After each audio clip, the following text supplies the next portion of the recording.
নমস্কার বন্ধুরা, আমি সঞ্চিতাস এসেন্স রেসিপিসে আপনাদের সবাইকে স্বাগত। নিশ্চয়ই ভালো আছেন, সুস্থ আছেন এবং আনন্দে আছেন। আজকে দেখাবো একদম খুব সুন্দর একটা থালি রেসিপি, যেটা আপনি পুজোর দিনে ভীষণ সুন্দরভাবেই তৈরি করে ফেলতে পারবেন।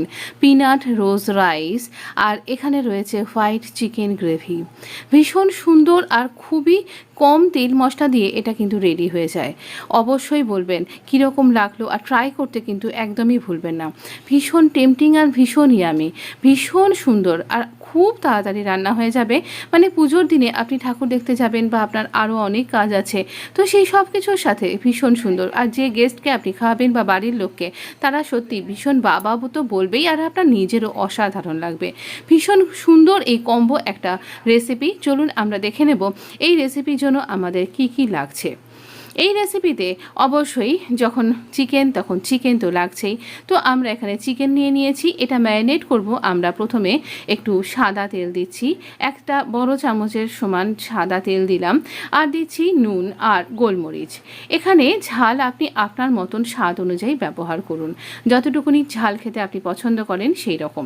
তবে আমি এখানে এই নর্মাল ব্ল্যাক পেপার দিয়েছি, আপনি হোয়াইট পেপারও কিন্তু দিতে পারেন। এবারে চলুন আমরা রাইসের দিকে যাই। আমি কিছুটা কাঁচা বাদাম আর কাজু নিয়ে নিয়েছি। যেহেতু মানে পিনাট রাইস, তাহলে পিনাট তো লাগবেই, তাই কাঁচা বাদামটা একটু বেশি করে নেব। আমরা এই বাদামের খোসাগুলো কিন্তু ছাড়াবো না, বাদামটা ভাজা হোক। আর কি কি লাগছে দেখিয়ে দিই। কিছু শুকনো গরম মশলা, তেজপাতা, লবঙ্গ, এখানে এই রকম করে ফাটিয়ে নেবেন এলাচগুলো। বাসমতি চালটা ধুয়ে রেখেছি, ধুয়ে জল ঝরিয়ে রেখেছি। আর এই রকম জল থাকবে না, এরকম একটা পর্যায়ে চলে যাবে। আমার এখানে বাদামগুলো যখন ভাজা হয়ে যাচ্ছে, সেই সময়তে আমি দিয়ে দিচ্ছি কিছুটা কিশমিশ। কিশমিশটা ভাজা হয়ে গেলে পারে একটা খুব সুন্দর ফ্লেভারও অ্যাড হয়ে যায়, আর খেতেও খুব ভালো লাগে। তাই হালকা করে ভেজে নিন। ভালো কথা, আমি কিন্তু এখানে 1.5 চামচ তেল দিয়ে এই সমস্ত রান্নাটা করছি। আপনি ইচ্ছা করলে ঘি ব্যবহার করতে পারেন বা ঘি বাটার মিশিয়ে তৈরি করতে পারেন। দিয়ে দিচ্ছি রাইসটাকে আমরা খুব ভালো করে ভাজবো। মানে যতটা বেশি ভালো ভাজা হবে, যখন দেখবেন ট্রান্সপারেন্ট হয়ে যাচ্ছে, সেই পর্যায়ে অবধি কিন্তু এটা ভাজতে হবে। ট্রান্সপারেন্ট হয়ে গেলে তখনই বুঝতে পারবেন যে আপনার রাইসটা খুব ঝরঝরে আসবে। এখানে নুন দিলাম, শাহি গরম মশলা অ্যাড করে দিলাম। এখানে ভীষণ সুন্দর এই রাইসটার একটা ফ্লেভার এখানে হবে। আর কি বলবো, আমরা এখানে বাদামগুলো, সমস্ত ড্রাই ফ্রুটস, যা কিছু আপনি এর থেকে আরও কিছু অন্যরকম কিছু ড্রাই ফ্রুটসও দিতে পারেন। দেখুন আমার চালটা একদম ট্রান্সপারেন্ট হয়ে গেছে। এই পর্যায়ে আমি চিনি দিয়ে দিলাম। এখন পোলাও তখন চিনি তো অ্যাড করবই। আপনি যতটা মিষ্টি খেতে পছন্দ করেন ততটা চিনি দিন। আমার 1 কাপ চালের জন্য আমি এখানে 2 গ্লাস জল ব্যবহার করছি, আর এখানে মিডিয়াম হিটে এটা আমি রান্না করব। এবার সমস্ত চালগুলোকে আমি ডুবিয়ে দিচ্ছি, যেগুলো করার গায়েও লেগেছিল।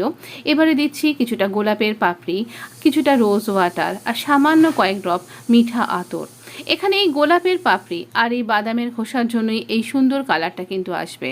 তাই অবশ্যই এই দুটো জিনিসকে একেবারেই স্কিপ কিন্তু করবেন না। আর যা কিছু দিলাম, এবার মিডিয়াম হিটে এটা রান্না হতে থাকুক। আমরা মাংসটার প্রিপারেশনে যাই। কিছুটা গরম মশলা লাগছে, আপনি স্ক্রিনে দেখতে পাচ্ছেন। তবে হ্যাঁ, জাভিত্রি কিন্তু মাস্ট, এটা কিন্তু দিতে ভুলবেন না।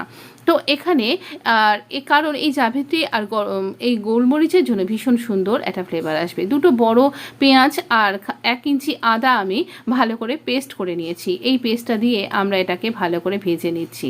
এই পেস্টটা থেকে যখন একটা তেল ছেড়ে দেওয়া ব্যাপার আসবে, সেই পর্যায় পর্যন্ত আমরা এটাকে ভেজে নেব। ভীষণ ইয়ামি একটা রেসিপি, আর খুব তাড়াতাড়ি কিন্তু এটা হয়ে যাবে। দেখুন আমার এই এগুলো থেকে তেলটা ছেড়ে আসছে। আমি অ্যাড করে দিচ্ছি এখানে চিকেনটাকে একটু এই সময় আমরা 1 মিনিট এই দিকটা হাই ফ্লেমে, আরেকবার উল্টে নিয়ে হাই ফ্লেমে আরেকটা দিক, এইরকমভাবে প্রথমে আগে হাই ফ্লেমে 2 মিনিট রান্না করে নেব। তো দেখুন আমরা প্রথমে একটা দিক রান্না করে নেবার পরে উল্টে নিয়ে আরেকটা দিক রান্না করছি। এবারে আপনি হিটটাকে এবারে একটু আস্তে আস্তে কমিয়ে দিন। এই 2 মিনিট হয়ে যাওয়ার পর আপনি হিটটা কমিয়ে দিন। দেখুন চিকেনের কালারটাও কিন্তু চেঞ্জ হয়ে গেছে। এবার আমরা মিডিয়াম হিটে বাকি রান্নাটা কমপ্লিট করব। তাতে করেই আপনার চিকেন কিন্তু ভীষণ সুন্দর, ভীষণ গ্রেভি, এর গ্রেভিটা এত ভালো হয় কি বলবো, আপনি অবশ্যই কিন্তু ট্রাই করবেন। ভীষণ ভালো এই গ্রেভিটা কিন্তু তৈরি হয়। পুজোর দিনে টেস্টি খেতেও ভালো লাগে, আবার একটু হালকাও খাবার খেতে হয়, কারণ অনেক রকমেরই চাপ পেটের ওপরে পড়তে থাকে, তাই না?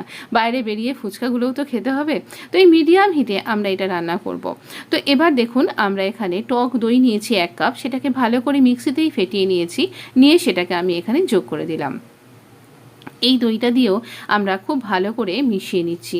সমস্ত মশলা আর দই দেওয়ার পর তো রান্নাটা একটু ভালো করে মিশিয়ে নিতেই হবে, নাহলে দইটা কেটে যাওয়ার একটা ভয় থাকে। তো এখানে আমরা দইটাকে দিয়ে খুব ভালো করে এটা মিক্স করে নেব। এবারে একটা গুরুত্বপূর্ণ ইনগ্রেডিয়েন্টস, সেটা হচ্ছে চার মগজ বা মেলন সিডস। আমরা এখানে 4 চামচ মেলন সিডস নিয়েছি, চা চামচের। সেটাকে খুব ভালো করে গুঁড়ো করে নিন, তারপরে একটু জল দিয়ে একটা পেস্ট বানিয়ে নিন। আমরা দেখুন দইয়ের সাথে এটা মাংসটা প্রায় রান্না হয়ে এসছে। এই রকম যখন পর্যায়ে, সেই সময়তে আমরা এই মেলন সিডসের যে পেস্টটা সেটা কিন্তু এখানে অ্যাড করলাম। এইতে খুব ভালো একটা ক্রিমি ব্যাপার তৈরি হয়ে যাবে, আর এটা হজমের জন্য খুব ভালো, আর আপনাকে শরীরটা ঠান্ডা রাখতেও সাহায্য করবে। এখানে নুন, চিনি আর গরম মশলা আমি এখানে যোগ করে দিলাম। আবার সব কিছু দিয়ে খুব ভালো করে আমরা মিশিয়ে নিচ্ছি চিকেনের সাথে, সমস্ত ফ্লেভার যাতে এখানে অ্যাবজর্ব হয়ে যায়। আমাদের আঁচটা কিন্তু ওই মিডিয়াম হিটেই রয়েছে। কিন্তু দেখুন ভীষণ সুন্দর একটা ক্রিমি টেক্সচার কিন্তু আমাদের চলে এসছে।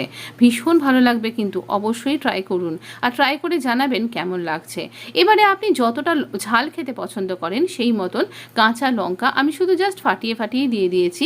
এখানে 4-5টা কাঁচা লঙ্কা, আবার খানিকটা ব্ল্যাক পেপার আর কিছুটা কাসুরি মেথি, এই আমি যোগ করে দিলাম।